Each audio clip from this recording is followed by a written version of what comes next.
Bienvenue sur Malédiction Divine, la chaîne dédiée aux mystères occultes, aux légendes oubliées et aux secrets interdits.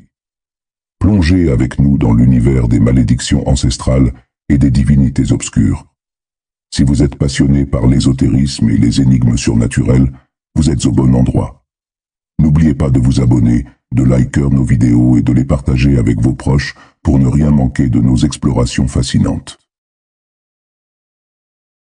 Dans les terres ancestrales de Nérilia, là où les forêts étaient si denses que la lumière du soleil ne touchait jamais le sol et où les montagnes semblaient percer les cieux, une prophétie ancienne murmurait au creux des vents. Elle parlait de l'avènement des ombres divines, entités puissantes capables de façonner le destin du monde selon leur volonté. Le départ de Lyra, une jeune gardienne de la cité éternelle de Kael'thar, était connue pour son courage, mais aussi pour un secret qu'elle dissimulait au fond de son âme, une marque noire dessinée en spirale sur son avant-bras, brûlante chaque nuit de pleine lune. Cette marque, disait-on, liait son porteur à un destin tragique. Les ombres divines te trouvent toujours, que tu les cherches ou non, lui avait un jour dit la vieille oracle du temple. Mais Lyra refusait de croire à ces vieilles légendes. Elle se contentait de défendre Kael'thar avec sa lame étincelante, jurant de protéger les siens. Cependant, la paix fragile de Nérilia fut bouleversée lorsqu'une éclipse étrange obscurcit le ciel pendant 7 jours consécutifs. Les champs flétrirent, les animaux devinrent fous, et des murmures sinistres se mirent à résonner dans les ombres. Le conseil de Kael'thar convoqua Lyra. « Toi seul peux répondre à cet appel », déclara le grand prêtre Eldric, ses yeux fatigués reflétant une sagesse infinie. « Va à la vallée de l'ombre, trouve la source de ce mal. » Malgré ses doutes, Lyra accepta la mission. Avec pour seule compagne, sa fidèle épée Runa, elle quitta Kael'thar sous les regards inquiets de ses compatriotes. La traversée des terres obscures. La route vers la vallée de l'ombre était longue et semée d'embûches. Lyra traversa des forêts hantées par des esprits anciens et des plaines balayées par des vents glacés chargés de lamentations. Une nuit, alors qu'elle campait au pied d'une montagne noire, une silhouette apparut dans les flammes de son feu. Une femme drapée d'ombre, dont les yeux luisaient comme 2 étoiles éteintes. « Tu portes la marque », dit-elle d'une voix douce mais terrifiante. « Tu es l'élu des ombres divines. » Lyra se leva, brandissant son épée. « Montre-toi, créature !» La femme éclata de rire. « La lumière n'est qu'une illusion. Accepte les ombres, et tu connaîtras la vérité. » Puis elle disparut, laissant Lyra seule avec ses questions. Le temple des révélations. Après des semaines de voyage, Lyra atteignit enfin la vallée de l'ombre. Au centre se dressait un temple ancien, enveloppé de brume noire. Chaque pierre semblait chuchoter des secrets interdits. Lyra poussa les grandes portes de bronze et entra. L'intérieur était faiblement éclairé par une lueur surnaturelle. Des fresques anciennes recouvraient les murs, racontant l'histoire des ombres divines, des entités créées pour équilibrer la lumière et les ténèbres. Mais lorsqu'un roi avide de pouvoir tenta de les asservir, elles furent corrompues et plongèrent le monde dans le chaos. Une voix résonna dans le temple. « Lyra de Kael'thar, es-tu prête à embrasser ton destin ?» Lyra dégaina son épée. « Je suis prête à combattre quiconque menace Nérilia. » Une ombre massive se forma devant elle, prenant la forme d'un guerrier aux yeux flamboyants. La bataille contre les ombres divines. La créature attaqua avec une force titanesque. Lyra para le coup, mais la puissance de l'impact l'envoya valser contre un pilier. « Tu ne peux me vaincre, » rugit l'ombre. « Je suis l'essence même des ténèbres. » Lyra, le souffle coupé, se releva tant bien que mal.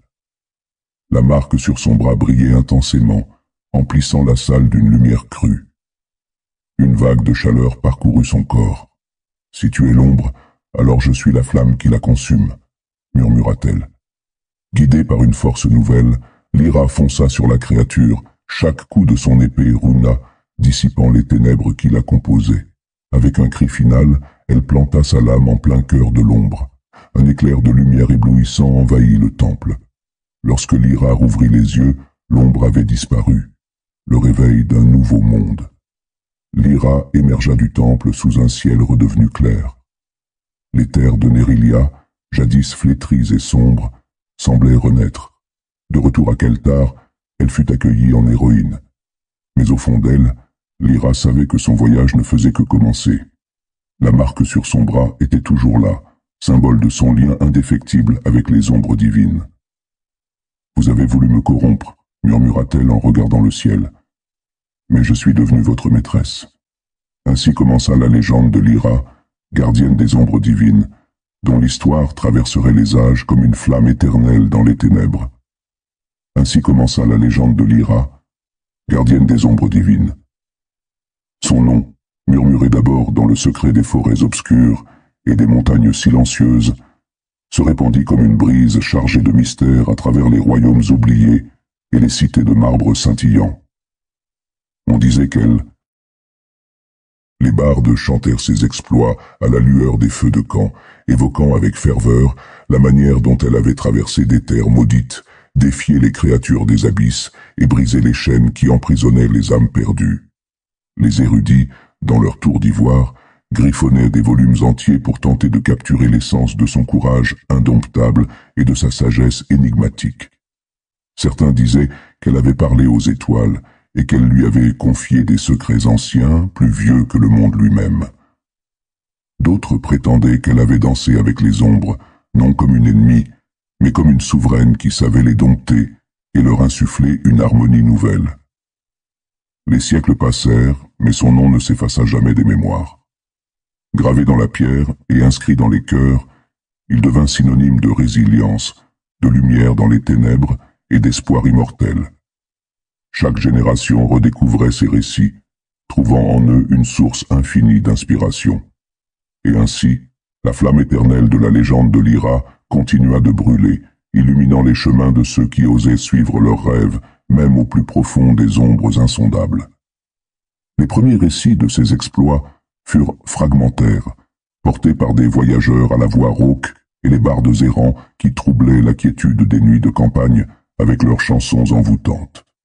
Ils parlaient d'une jeune femme dont la présence émanait une lumière invisible mais palpable, une force qui semblait à la fois rassurante et indomptable. On disait qu'elle portait en elle la lumière d'une flamme qui jamais ne vacillait, même face aux vents les plus impitoyables de l'adversité. 2. Cette flamme n'était pas une simple métaphore. Ceux qui avaient croisé son chemin affirmaient que, dans les ténèbres les plus profondes, une lueur douce mais tenace émanait d'elle, comme si les ombres elles-mêmes reculaient devant sa détermination. Les érudits des tours d'ivoire, sceptiques de nature, tentèrent de consigner ces récits avec une précision froide et rationnelle, mais même leurs parchemins soigneusement calligraphiés échouaient à capturer pleinement l'aura mystique de Lyra. Elle avait traversé des terres maudites où la végétation se tordait sous des cieux empourprés, défiée des créatures nées des abysses primordiaux, des entités informes dont les regards seuls pouvaient briser l'esprit des mortels. Les chaînes qui emprisonnaient les âmes perdues dans des dimensions oubliées furent brisées sous sa main ferme, et les captifs, éblouis par la lumière retrouvée, retrouvèrent enfin la voie vers leur salut. Les bardes, maîtres du verbe et de l'émotion, ne pouvaient que sublimer ses exploits en des poèmes flamboyants. À la lueur vacillante des feux de camp, ils chantaient comment Lyra avait affronté le roi des ombres lui-même, une entité terrifiante vêtue de brume mouvante et d'éclats de nuit cristallisés. Mais là où tant d'autres avaient succombé à la peur, elle avait levé les yeux, fixes et inébranlables, et avait murmuré des paroles que nul ne comprit entièrement, si ce n'est les ombres elles-mêmes, qui se replièrent devant elle, domptées par une volonté plus forte que le néant. Certains disaient qu'elle avait parlé aux étoiles, non comme une mortelle cherchant guidance, mais comme une sœur retrouvant une famille cosmique. Les astres lui avaient confié des secrets anciens, des vérités insondables plus vieilles que le monde lui-même, des bribes de sagesse qu'elle portait désormais comme une couronne invisible. D'autres prétendaient qu'elle avait dansé avec les ombres, non pas comme une ennemie cherchant à les repousser, mais comme une souveraine qui savait reconnaître leur beauté cachée et leur insuffler une harmonie nouvelle. Sa danse était une chorégraphie de lumière et de ténèbres, un équilibre parfait entre la douceur de la lumière et la profondeur mystérieuse des ombres. Les siècles passèrent, les royaumes s'effondrèrent et renaquirent, mais le nom de Lyra ne disparut jamais des mémoires. Gravé dans la pierre des temples et inscrit dans les cœurs des gens ordinaires, il devint synonyme de résilience, de lumière dans les ténèbres et d'espoir immortel. Les enfants grandissaient avec ses récits, imaginant ses exploits dans leurs jeux innocents. Les artistes, inspirés par sa légende, sculptaient, peignaient et chantaient ses exploits, trouvant en elle une muse infinie. Chaque génération redécouvrait ces récits, trouvant en eux une source infinie d'inspiration. Les guerriers y puisaient la force de tenir face à l'ennemi, les sages la patience d'attendre la vérité, et les âmes égarées la conviction qu'il existait toujours une lumière, même au cœur des ombres les plus insondables. Et ainsi, la flamme éternelle de la légende de Lyra continua de brûler, illuminant les chemins de ceux qui osèrent suivre leurs rêves, même lorsque tout semblait perdu. Car tant que son nom vivait, l'espoir lui aussi demeurait éternel, brillant comme une étoile indo,